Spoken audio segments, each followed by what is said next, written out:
Good morning, my brothers and sisters. Welcome to episode number 5 in the book of Colossians. So, an amazing, wonderful passage about Jesus and the preeminence of Jesus in Colossians chapter 1.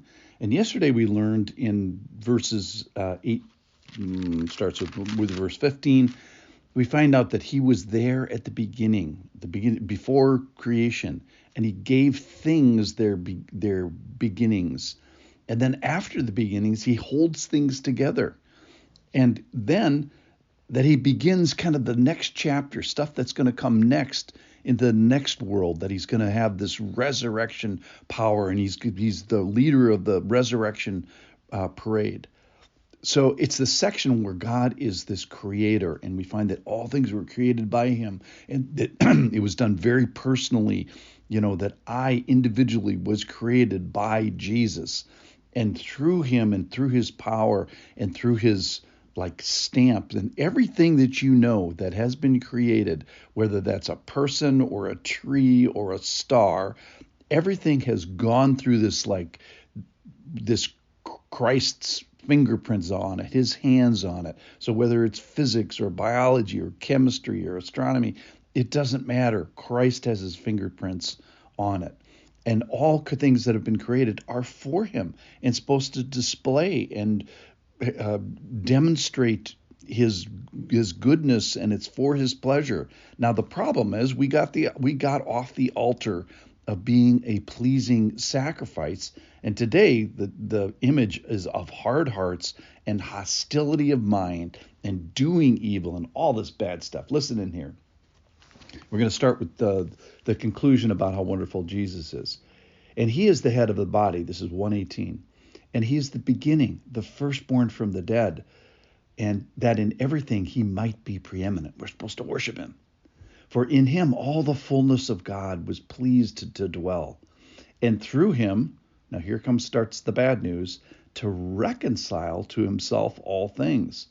That is, he wants to start to bring all things back, whether on earth or in heaven, making peace by the blood of his cross. And you, who were once alienated and hostile in mind, doing evil deeds, he has now reconciled in his body of flesh by his death, in order to present you holy and blameless and above reproach before him.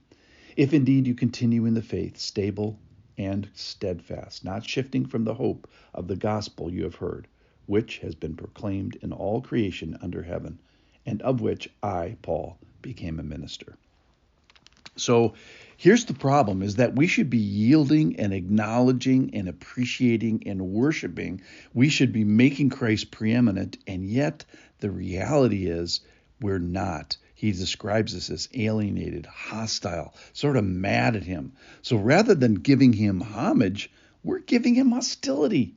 And rather than extolling him, we're calling God an enemy. And rather than honoring him, we're hating him. So rather than giving thanks, we're giving God trouble. And rather than reverencing him, we're rebelling from him.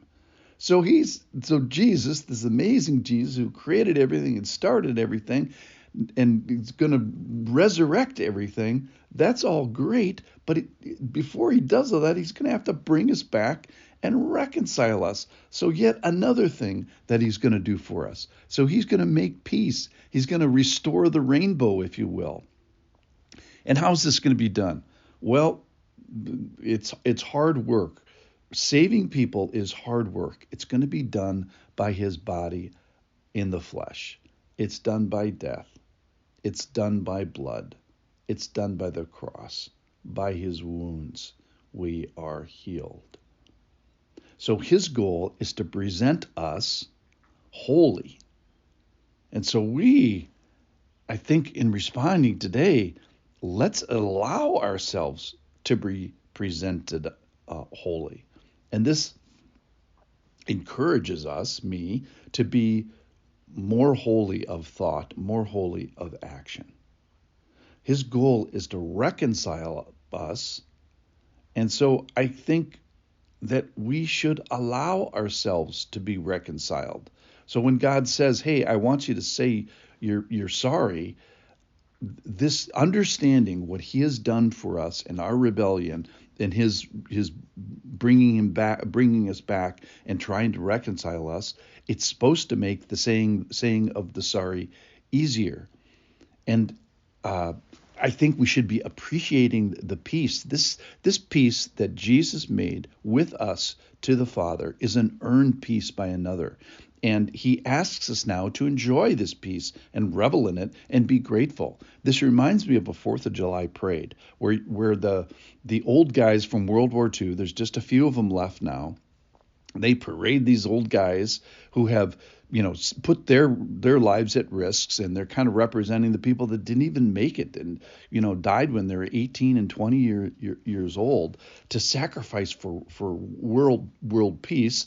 And here I am watching the parade. I didn't do anything. I didn't earn it myself. But what the old guys are asking of me is, hey, this peace was an earned peace. This peace was a sacrificed peace. And I want you to live like it was worth something. So when God asks us to be blameless, let's be eager to let our behaviors match that.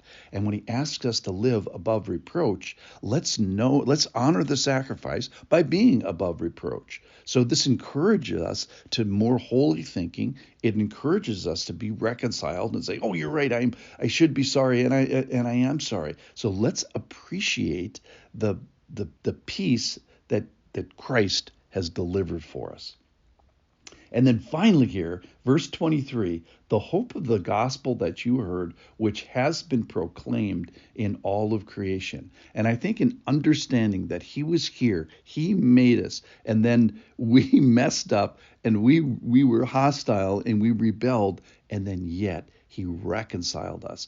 This whole picture is that of the gospel. Creation is the story of the gospel. Let's go live like it is an earned privilege that we live in it.